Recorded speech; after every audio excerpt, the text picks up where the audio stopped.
Hello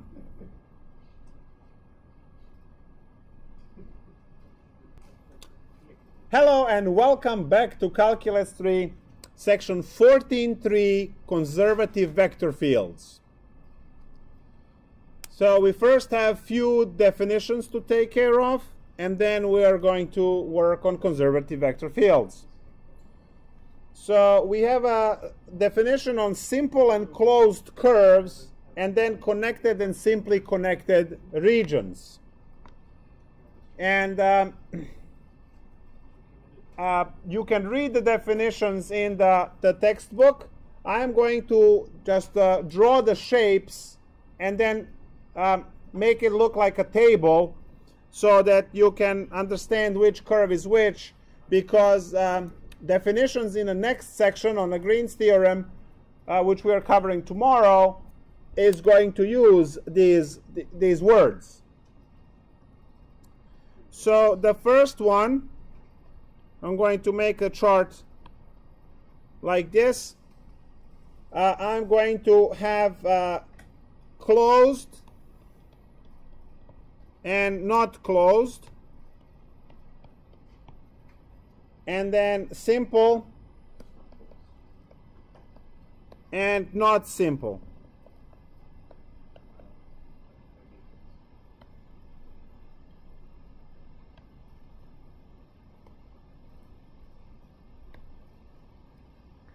So here are the shapes, and you see that the closed and simple has no intersections, it doesn't intersect itself. Not simple definitely intersects itself, and simple does not intersect itself. And then you know what closed and not closed are. Even though this piece over here is closed, you have the other piece that it's not closed, so altogether not closed. So this is for simple and closed curves, and then there is the word definition in the textbook as well. So simple and closed curves.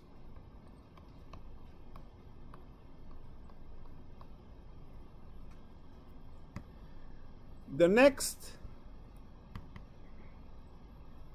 part is connected and simply, yes. These are shapes, the curves, right? Like the curve C, on which you would have the curtain above so these are curves C in XY plane. Now we have the regions. I'm going to draw the same chart, and we are going to have connected, not connected,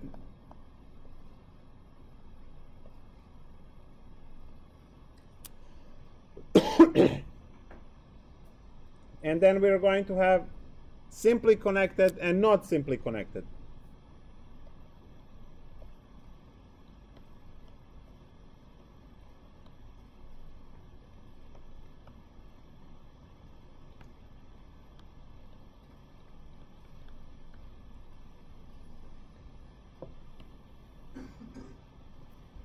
So we have a region R.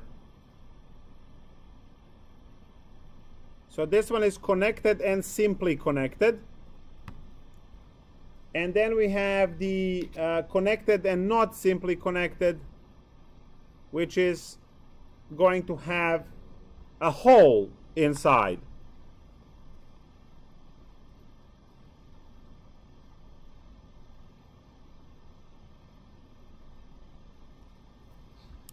And then we are going to have not connected. Think of it like two islands. So these two islands are not connected.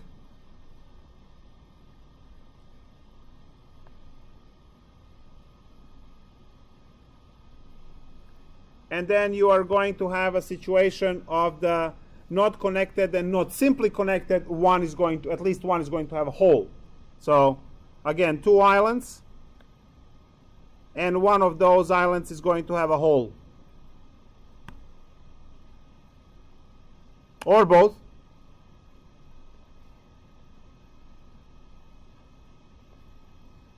Or you can have 17 islands. As long as one has a hole inside,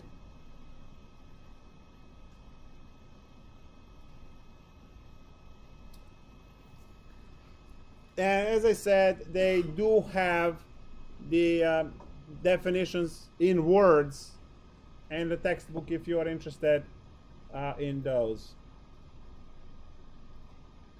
And now we're getting into conservative vector field definition.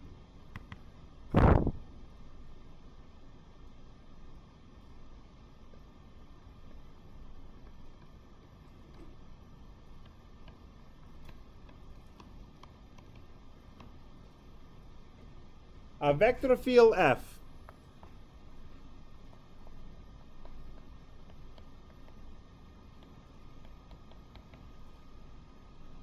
is said to be conservative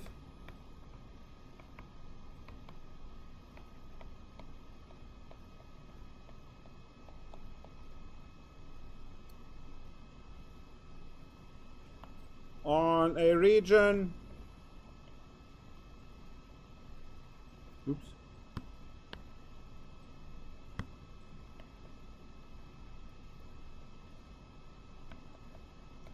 in R2 or R3 if there exists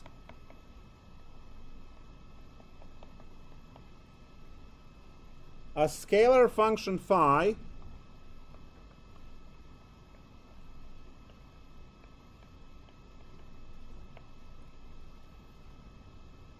such that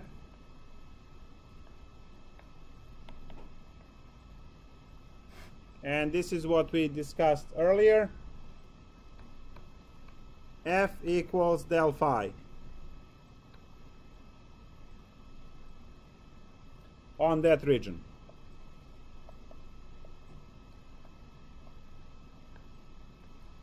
It is a joke. It is a joke to create conservative vector fields, because as soon as I give you a potential function phi, you can create a vector field just by figuring out the del. So that's not what we are interested in here. We are interested in the backwards process. So if I tell you that phi of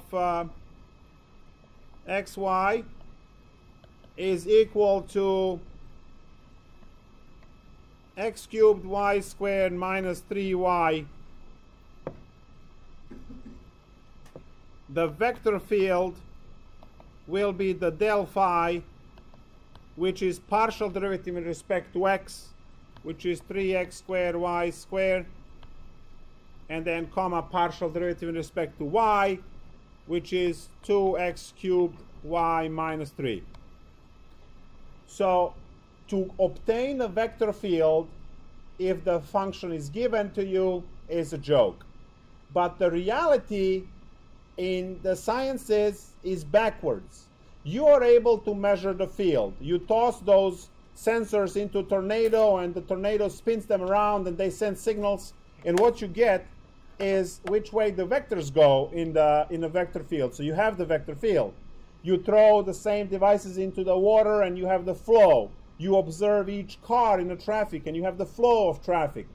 You observe the magnetic field, that you can measure these things. So you can measure the field, and now you wonder, what is the scalar function that produces that field? Because when you have a function, you can build stuff, right? That's how it goes. So you are actually interested not in how to get the vector field.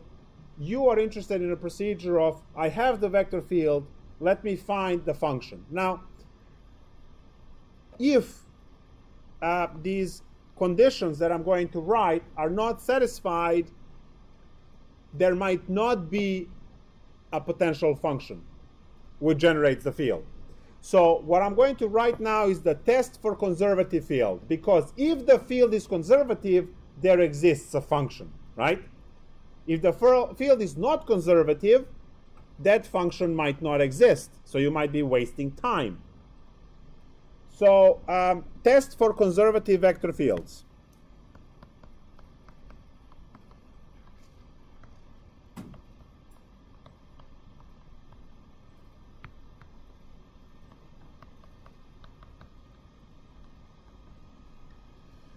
So test for conservative vector field is, this is clearly R3.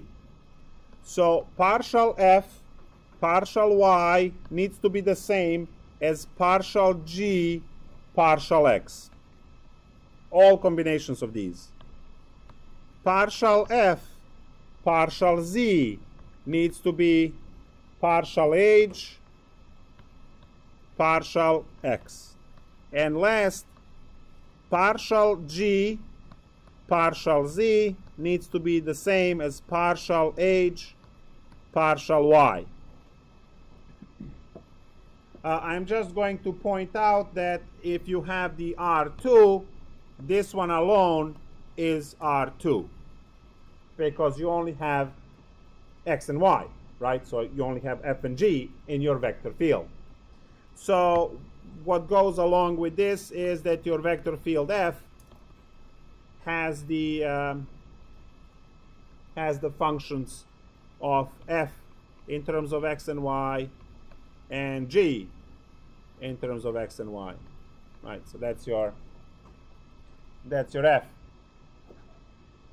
Oh no, one more because I was talking about the three. So h, x and y, much better. There we go.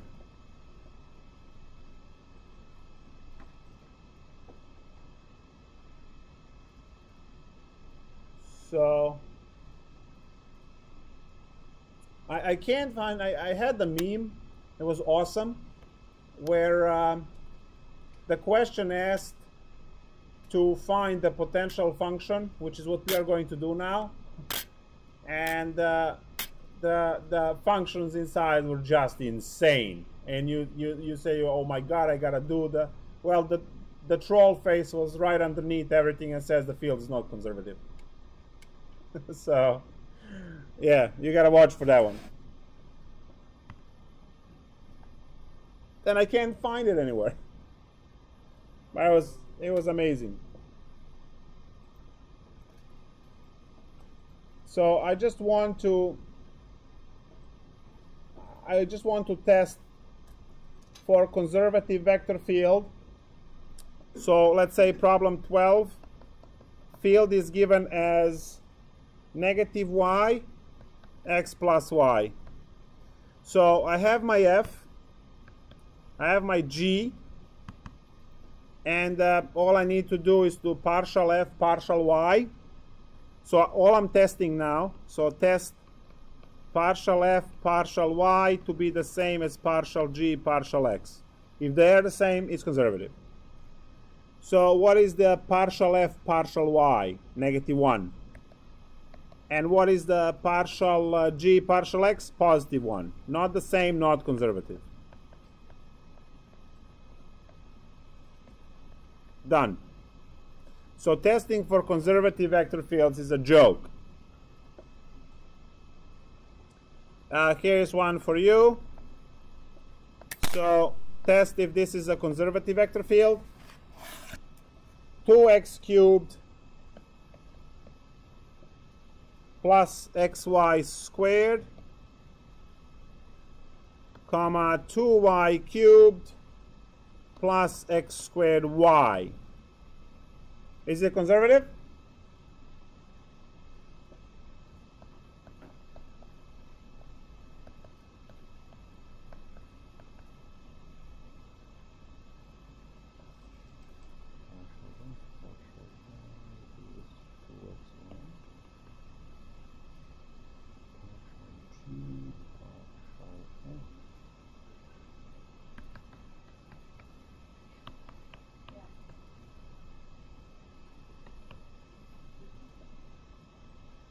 All right.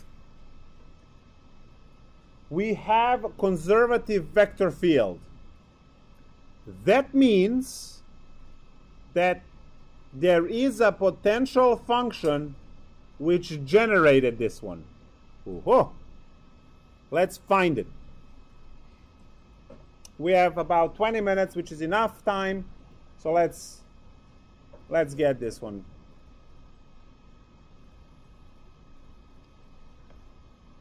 So we have a conservative vector field.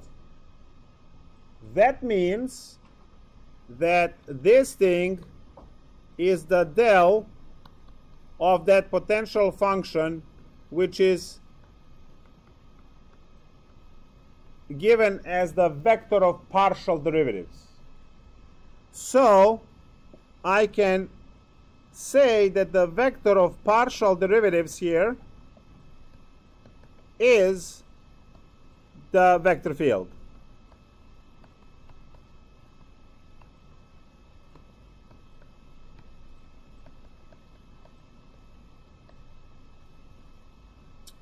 Well, okay, cool. That means that this over here is the derivative of my answer. So what do I need to do to it? Integrate, right? Go backwards. So if I say that the partial x is equal to 2x cubed plus xy squared, I am going to integrate both sides in respect to dx. And that will actually give me phi of xy, which is the answer. So as I integrate this in respect to x, I am getting x to the fourth over 2 plus x squared over 2y squared. And remember how I always talked about you must have plus c, must have plus c, must have plus c? Well, you must have plus c. Except this time, that plus c is a function of y.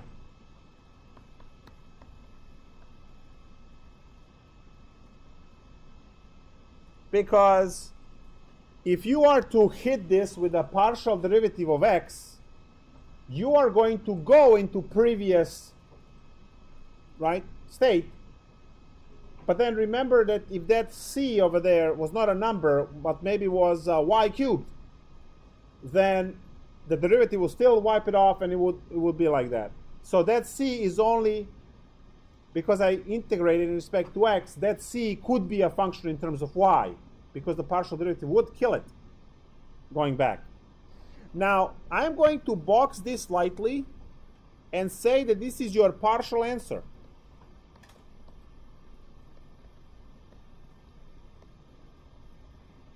And I like to call this partial answer because all you need to do is to determine what cy is. Right? Okay, so how are we going to do this? Well, piece of information that we still haven't used is our partial derivative in respect to y. And this over here is already our answer. Take the partial derivative of your partial answer in respect to y and set it equal to the one above. That's the step that usually confuses the hell out of people. So I'm going to now take the partial derivative in respect to y, which kills the first term, gives me 2x squared y, and then plus c prime of y, because I'm taking the derivative there. Well, not just the x squared 1, because the y squared is also 1/2. Oh yes, you're right, thank you. Yeah, the 2 is not there. Thank you.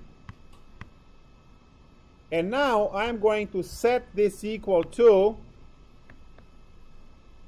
2y cubed plus x squared y, which is this guy.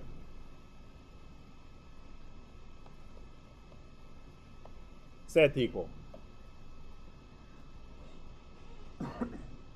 So one more time. I took the partial derivative of phi in respect to x, I integrated in respect to x, and I obtained the solution to my problem. But that solution of my problem now has a constant in terms of one function of y there, which I need to figure out. So I took the partial derivative in respect to y and set that to a partial derivative in respect to y. And now look, you have the same term, right? So you have the same term, x squared y, that dies, from where you find that c prime of y is equal to 2y cubed. What do you do?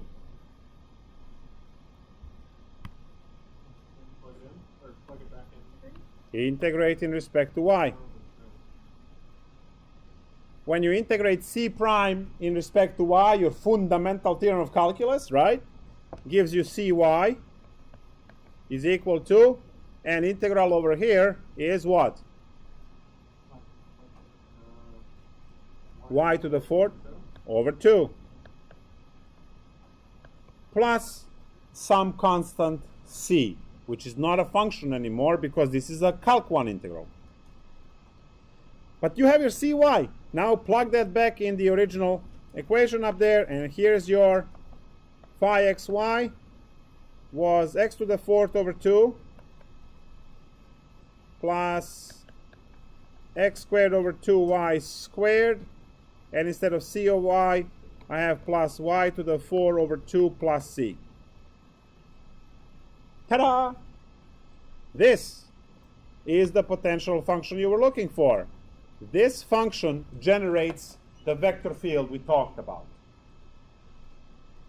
So if you now take the del of this, you will get the vector field that you started from. This c will die either way because you're taking partial derivative of x. That dies as a constant, partial with respect to y dies as a constant. So on the exam in 2 days, when you see this, right, you come up with this function, you quickly take partial derivatives and check, because, you know, silly calculations. I mean, silly mistakes in calculations can occur. So one more time, what happened is we have a vector field, we check if it is a conservative vector field, and it turns out it is. Because it is conservative vector field, that means there is a function, potential function phi, that generates that field, and we can unleash this procedure to find it. You realize that the vector field is partial of x and partial of y. So the first one is always partial of x, second one is partial of y, third one is partial of z if you have the 3D. And then you set the partial of x equal to what it is. And then how do you undo the derivative? You integrate, right? So it was a partial of x, you integrate in respect to x. You get phi xy on the left is no longer derivative. And on the right, you took the integral. So the first stumbling point usually is this. So if you took the derivative integral in respect to x, your plus c needs to be in terms of y, because it could be function of y. If you start with phi y, you will integrate in respect to y, so that will be c of x. Okay, once you're done with that, you will, that's already partial answer, you take the derivative and so, yes? Oh, it's if you took phi x, it's a c of y and z. And then in the next step, it will just be c of z, and then in the next step, because you have 3 loops there. Over here you only had 1, right? Sorry, 2. So everything is more. Well, we'll do those. I wanted to do one more 2D case to let you practice, and then tomorrow we do 3D cases, and then we move to Green's theorem and end, right? So we'll do the 3D case tomorrow. I just want you guys to try one of the 2Ds first, because we still have 10 minutes. So you have to test if the field is conservative and then find the potential function if it is.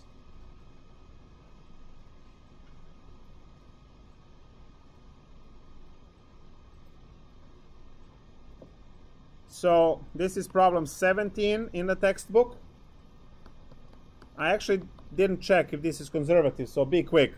X cubed minus xy, and then x squared over 2 plus y. So clearly a 2D case, right?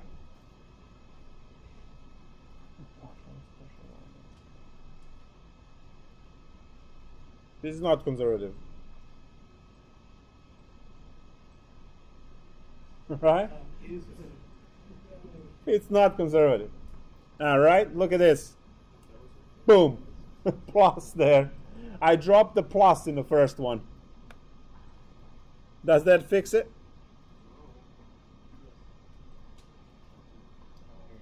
That's a fix, right?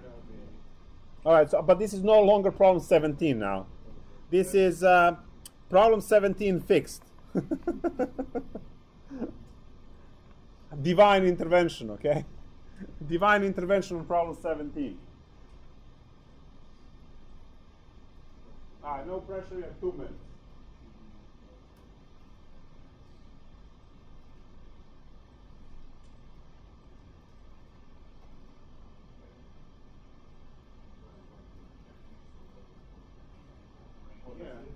Joseph over here. I brought some because I thought it would be a nice snack for everyone while we study, but nobody ate it. Which means we'll have honor time while watching the movie. This bag was full when I came in.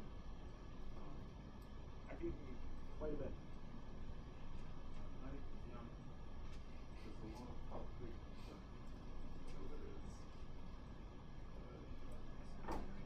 What? Good job.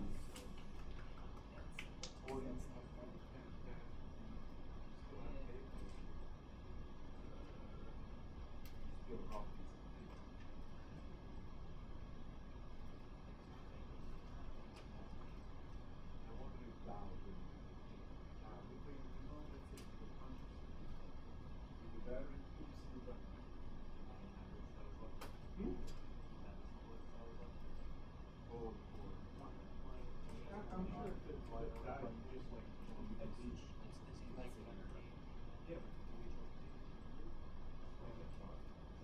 the adapter goes to the console. It doesn't matter. It's like finance stuff. It's not worth using the. Yeah, that's what I was asking. You can plug it in.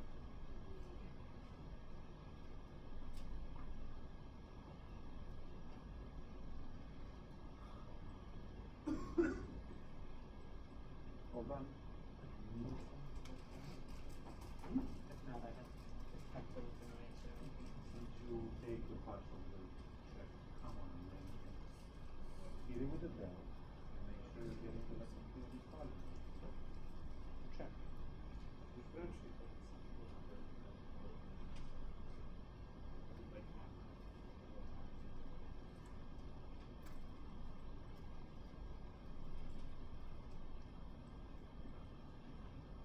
So technically, since you know it's good, you have to stop the movie.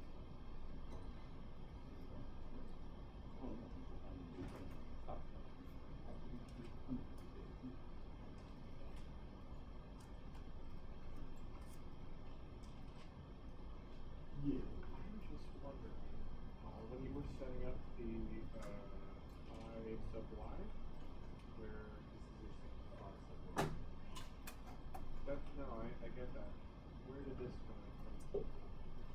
Oh, you take the partial derivative. Partial derivative of this is phi x. Then you integrate it to get phi. Then you take away from the phi 1. One more time.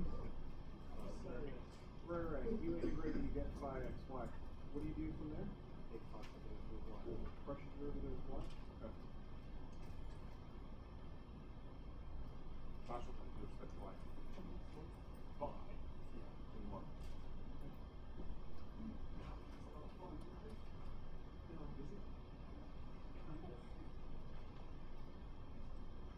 That would just be. I'm working on it. I'm trying to figure this. Did you just say math? I wondered if I can do this.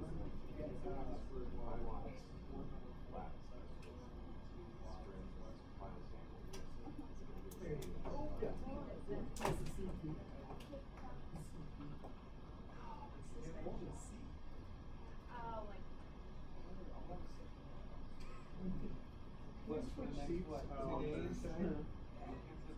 No, he's just going like a hog actual day at a time. Yeah, I just got to see it. Yeah, right. It's well, And on this- Thursday, I'll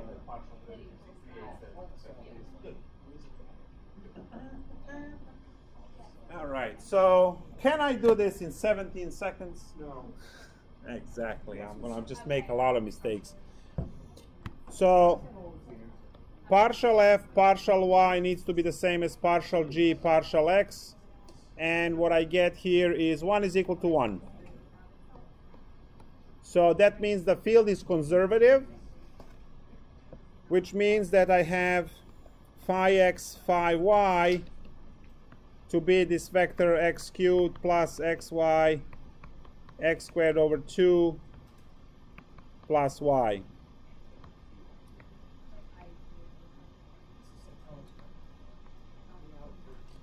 So I will take phi x, which is equal to x cubed plus xy, and I will integrate in respect to dx. So that will give me phi of xy, which is technically the answer, x to the 4 over 4 plus x squared over 2y plus some function of y. And then I am going to take the partial derivative in respect to y to get fy, which is 0 for the first, and then just x squared over 2 plus c prime of y. And I will set that equal to this guy, which is x squared over 2 plus y. When you compare the two, these guys die, and from there I get that the c prime of y is equal to y, which I can integrate in respect to y and get that the c of y, right, integral and derivative cancel on the left. On the right, I get y squared over 2 plus c. So the final answer is phi xy is equal to x to the 4th over 4 plus x squared over 2y